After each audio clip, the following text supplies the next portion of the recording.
அமராவதி நகர் ஆந்திர பிரதேசத்தோட தலைநகர் தான் என்னன்னா அமராவதி நகர். ஆனால் ஆந்திர பிரதேசத்தோட மறுசீரமைப்பு அந்த சட்டத்தின்படி வந்து 2024 வரை வந்து ஆந்திர பிரதேசத்தோட தலைநகர் வந்து ஹைதராபாத். ஆந்திர பிரதேசத்தோட தலைநகர் வந்து என்ன அமராவதி தான். ஆனால் 2024 வரை மட்டும் என்னன்னா ஹைதராபாத் தான் ஆந்திர பிரதேசத்தோட தலைநகர் அப்படின்னு சொல்லியிருக்காங்க.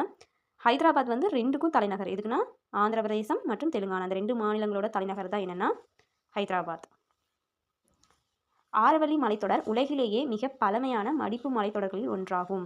ஆரவல்லி மலைத்தொடர் தான் உலகிலேயே பழமையான மடிப்பு மலைத்தொடர்களில் ஒன்றாகும் அப்படின்னு சொல்றாங்க. பல சிகரங்களின் இருப்பிடமாக உள்ளது. அதாவது இமயமலைத்தொடரில் தான் நிறைய சிகரம் இருக்கு அப்படின்னு சொல்றாங்க. உலகில் உள்ள ஏனைய மலைத்தொடர்களை காட்டிலும் அதிகமான சிகரங்களை கொண்டுள்ளது. இமயமலை வந்து மற்ற மலைத்தொடர்களை காட்டிலும் அதிகமான சிகரங்கள் வந்து எங்கே இருக்குன்னா இமயமலையில் தான் இருக்குது அப்படின்னு சொல்கிறாங்க.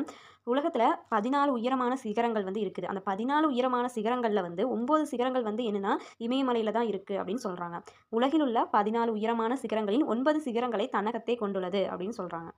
பாதுகாப்பு திட்டம் புலிகள் பாதுகாப்பு திட்டம் அப்படிங்கிறது எப்போ ஏற்படுத்தப்பட்டது அப்படின்னா 1973 1973 தான் புலிகள் பாதுகாப்பு திட்டம் அப்படிங்கிறது தொடங்கப்பட்டது. அப்போ வந்து என்னன்னா புலிகள் பாதுகாப்பகங்கள் வந்து தொடங்குறாங்க. அது எதுக்காக அப்படின்னா புலிகளை வந்து பாதுகாக்கவும் அதோட எண்ணிக்கையை வந்து அதிகரிக்கிறதுக்காகவும் புலிகள் பாதுகாப்பகங்கள் வந்து தொடங்கப்பட்டன. பிஎம்கேஒய் பிரதான் மந்திரி கிருஷி சிஞ்சாயி யோஜனா. பிரதான் மந்திரி கிருஷி சிஞ்சாயி யோஜனா. இந்த திட்டம் வந்து எதுக்கு அப்படின்னா குறைந்த அளவு நீர்ல வந்து அதாவது நீர் வந்து குறைவாக யூஸ் பண்ணி அதிக மகசூலை வந்து பெறுதல் அதுக்கான திட்டம் தான் இதுதான் பிஎம்கேஒய். இது வந்து தண்ணீர் பயன்பாட்டை வந்து மேம்படுத்துவதற்காக ஏற்படுத்தப்பட்ட திட்டம் தான் பிரதான் மந்திரி கிருஷி சிஞ்சாயி யோஜனா. குறைந்த நீர்ல வந்து அதிக மகசூலை வந்து பெறுவதற்காக. அதனால வந்து என்ன தண்ணீர் பயன்பாட்டை வந்து மேம்படுத்துவதற்காக ஏற்படுத்தப்பட்ட திட்டம். சமச்சீர் காலநிலை சமச்சீர் காலநிலை அப்படிங்கிறத வந்து என்னன்னா பிரிட்டிஷ் காலநிலை அப்படின்னு சொல்லலாம். சமச்சீர் காலநிலை பிரிட்டிஷ் காலநிலை அப்படிங்கிறது ரெண்டுமே வந்து என்ன ஒன்று தான். அப்படின்னா என்ன அப்படின்னா அந்த காலநிலை வந்து எப்படி இருக்கும் அப்படின்னா அதிக வெப்பமாகவும் இருக்காது ரொம்ப குளிராகவும் இருக்காது ரெண்டுமாகவும் இருக்காது. அதிக வெப்பமும் இருக்காது ரொம்ப குளிரும் இருக்காது அப்படின்னு சொல்றாங்க.